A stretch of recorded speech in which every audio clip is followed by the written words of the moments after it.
RCB tungkol sa pagsuspendi ng It's Showtime.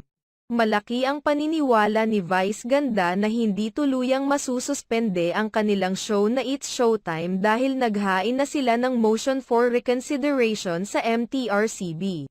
Talagang naniniwala si Vice Ganda na wala silang ginawang mali. Kaya naman sa latest episode ng It's Showtime tila ginawa na lamang nilang biro ang salitang suspension, at tinatawanan na lamang.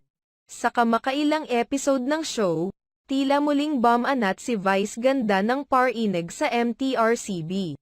Sa naging biruan nina Vice Ganda at Vong Navarro sa tawag ng tanghalan, tila sinadya umano ni Vice Ganda na banggitin ang pahayag na suspension, na sinundan ng malutong na tawanan para ay pakitang hindi sila apektado sa inilabas na order ng MTRCB.